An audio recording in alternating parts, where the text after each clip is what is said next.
continuing on our theme of trainees from the University of York in January 2021, talking about areas that they have studied recently at university, we now have Chelsea Winter and Becky Kellington on the topic of women's history. Thank you. 1 second.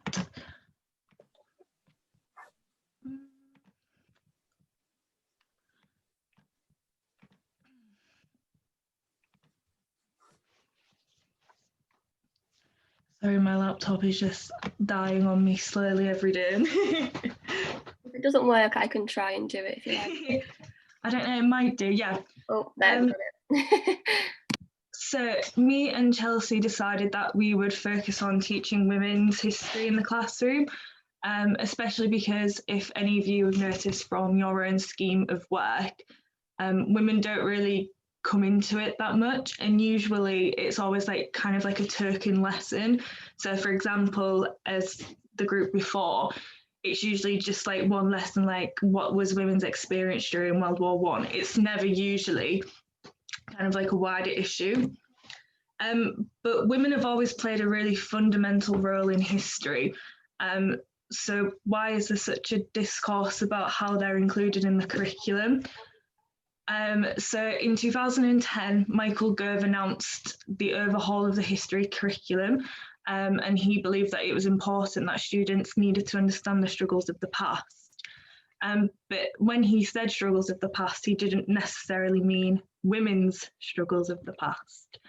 And as you'll know from the Key Stage 3 and Key Stage 4 curriculum, when it comes to diversity and in the inclusion of women's history, it's really vague and it never really goes into too much detail.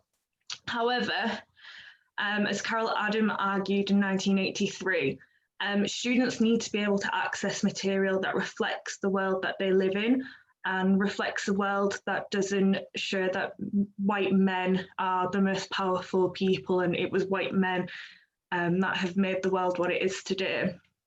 And therefore, by preventing students from learning about this sort of history, we're giving them a really restrictive field. And as a result, it usually kind of is quite detrimental to their professional and personal development. So some of the approaches that we found of how schools usually teach women's history can be summarised into 3 points, which Ruth Tudor talks about in an article on the Historical Association. So these 3 points are women's history, putting women into history, and gender history. So when it comes to women's history, it usually involves, sorry, I'm a bit poorly. It usually involves the teaching of units of women's history, which are distinct from other topics. It's usually freestanding topics such as women in the war, women in the medieval England. Putting women into history refers to the inclusion and integration of women into established topics.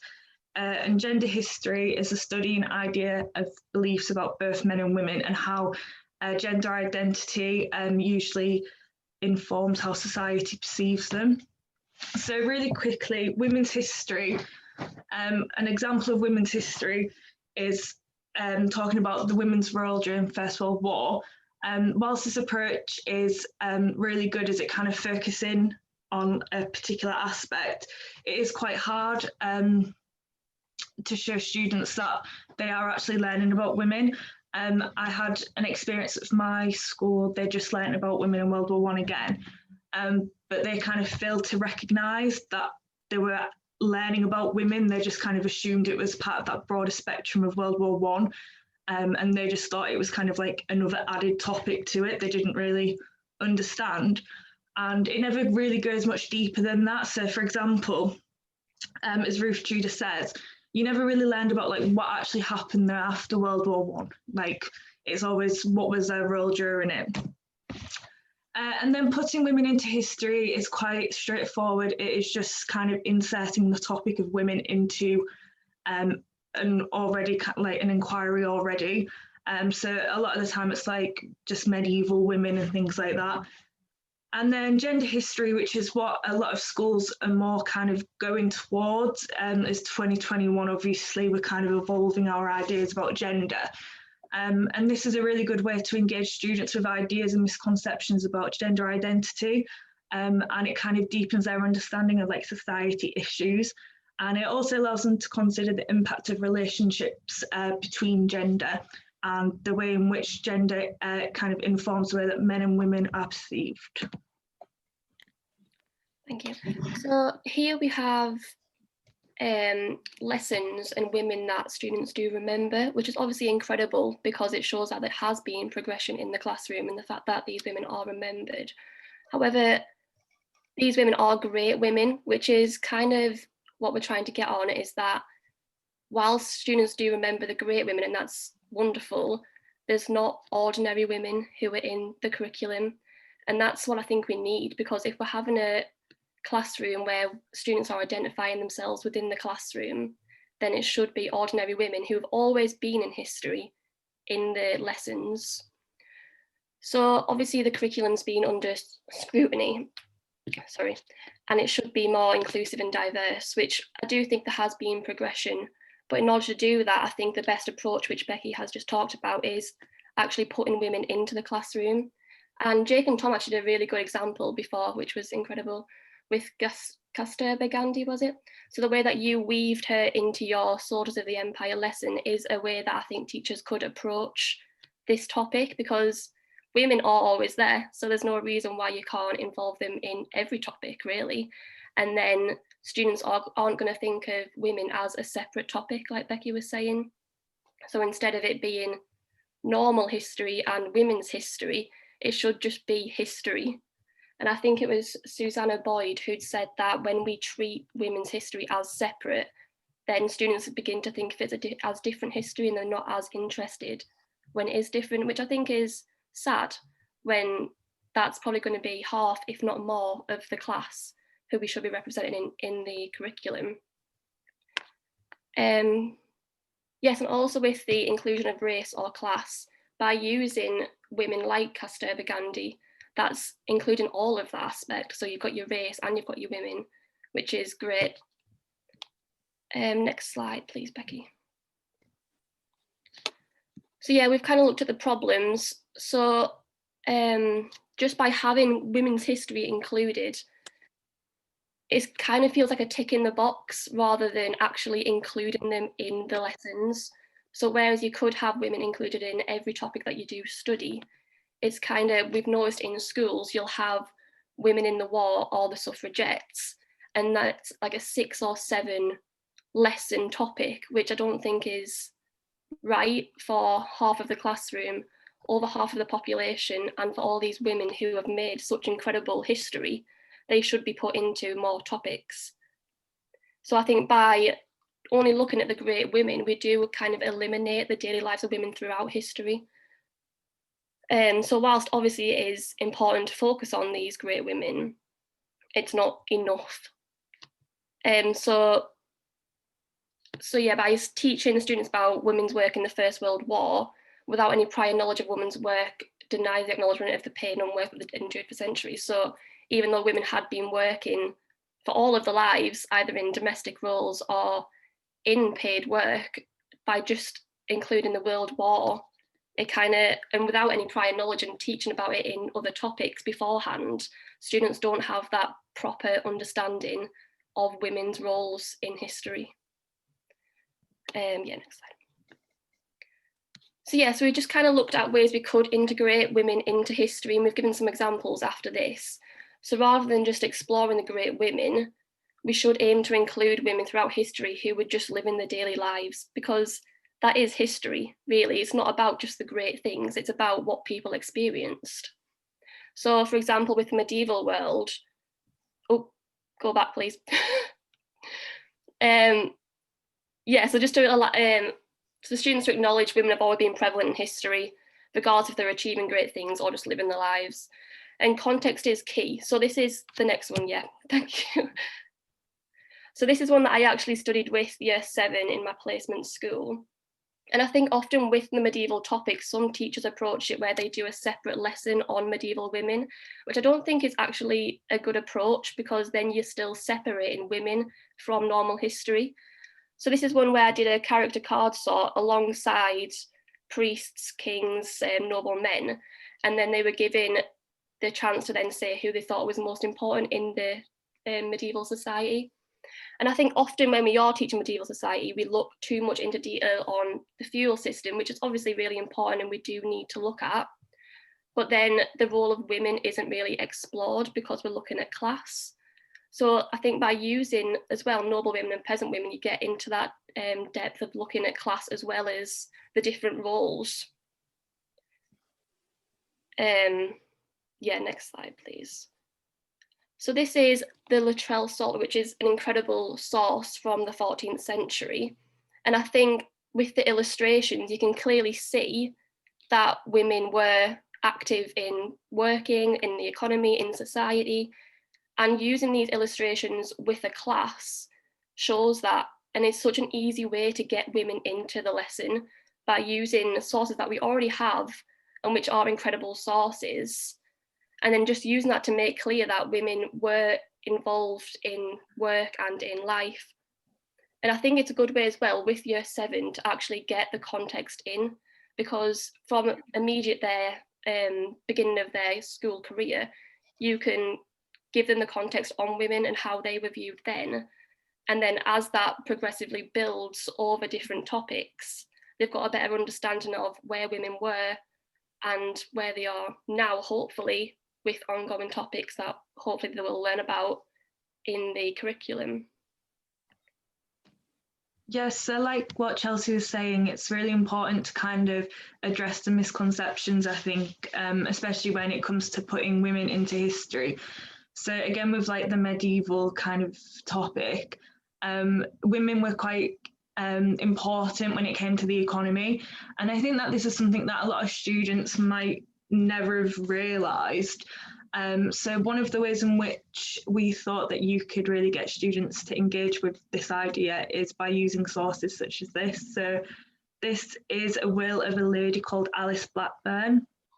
And if you kind of look at it, it kind of details all the things that she wants to leave to like random people.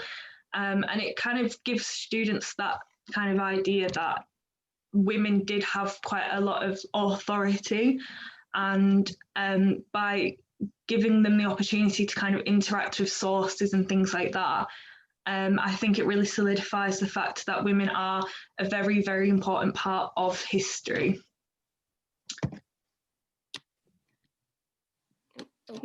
So this is a lesson that I actually stole from Huntington, because I think it's actually an excellent lesson. I think too often with the suffragettes, you get taught about women getting the vote and it being equal in 1928 and not much further than that. But in this lesson, they have actually done the title, which would the suffragettes be satisfied? And then looked into today's and women's equal rights today, which I think is so important for everyone in that class, because even the boys, they're going to have female friends, wives, daughters one day who they're going to want equal rights for. And if they don't know about it, and if they only have the misconception that women did become equal in 1928, then how can anything change? And surely the point of history is for us to learn and then improve. So I think by doing this lesson, they get that understanding. So yeah, it's just because suffragettes is such a popular topic, I think it's important for teachers to acknowledge the fact that you don't want it to be like disjointed in the fact that people just assume that it's completely fine today. And obviously there's been a whole lot of progress, which is incredible, but it's only going to continue progressing the more we know. So I think by doing this was such a great way to end the topic, especially after studying the World War and then studying the suffragettes. It's a great way.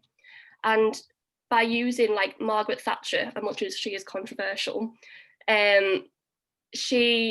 the statement, the battle for women's rights has been largely won, is such a great way to then bring in today's rights and sources that we have and compare it to what they already know, and then figure out what they do think and how far we've come and how far we need to go. Yeah. So we're doing some work on this idea. So like the idea of like an inquiry, which was how did Florence Nightingale and Mary Seacole improve medicine?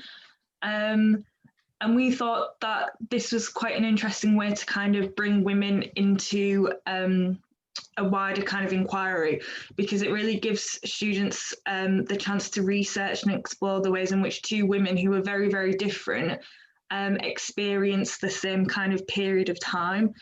So obviously you've got Mary Seacole, who's a Black woman, and Florence Nightingale, who's a white woman. And obviously Florence Nightingale is the one that gets the most recognition. So we thought that by doing this, it was a really good way for students to kind of compare and contrast the stories of two women, rather than have a focus on the way that the men kind of experienced the Crimean War. Yeah, and it's just good for students to understand that just because the women had a different experience doesn't mean that they did not have an impact on history. And it really gives students an ownership for developing their understanding of how women were kind of perceived. So, for example, they obviously both are remembered now in completely different ways, even though they had a very kind of similar journey through the Crimean War. So it allows students to really kind of get into understanding how that happened and why we remember them like we do. Yeah. So how would you approach, so how would this change things? So I think as well, something that we didn't add is in the history classroom, a lot of teachers are women, which students do view in a perspective of authority. So by not talking about women's rights today, we kind of give them misconception just by who stood in front of them, because they would already view a woman in this sort of authority and not have the knowledge to base it on. So by doing this, we do give them a better understanding of history, and they get a correct version of history rather than the male, white, British. Like, we need it to be more diverse and more representative in order to inspire girls and boys in the classroom, and to make it a safe space so that they can identify with themselves and then also see what history has done to impact where they are in the position that they're in today. Yeah, and I think really history teachers have like that responsibility of implementing those ideas. I mean, when it comes to women's rights and things like that, it's still an issue which is quite prevalent in society. And sometimes I don't think that students understand that just because we won the vote, you know, almost 100 years ago, you know, it doesn't really mean anything. So it's kind of our responsibility to kind of make sure that these stories and experiences are included in the curriculum and that they are as diverse and inclusive as possible, just so students kind of get that understanding, you know, that things have progressed, but there is still room for improvement. Yeah. Thank you both. Fantastically comprehensive survey of that. Absolutely brilliant. Isn't it quite dispiriting that it was 1983 that Carol Adams wrote her stuff? We would never imagine that we would think that all men are the same. So why on earth would you think that all women are the same? And just how, I thought you brought out brilliantly how exhausting it is to always meet heroes that seem like you, be you female or black, and female and black, and or whatever else you are. How dispiriting it is to always meet people as villains, and how frightening it is to only see people like yourself, if you only appear in a history classroom, as oppressed. And that actually that is really, really, really important. And that you brought out extremely well how diverse a group, of course, women are, because they're 50% of the human race, but that somehow that gets lost in the school curriculum. I was struck actually from what you were saying about just how much of this needs to be cross-curricular as well, that history has important things to do, but all are, every single aspect of school life needs to trumpet both women and gender issues, as well as issues to do with decolonisation. I'm struck by how well you brought out the issues to do with modelling when we're planning lessons. For example, you could also make sure you mix pronouns. It makes sure that sometimes you mess with kids' heads and don't play into the images that you know will have been planted by the cultural norms. The importance of the images we actually physically use as well, both the source material but also to build the world. As when we use pictures as illustrations in our classrooms, let's make sure we choose illustrations which are building a sense of period at the same time.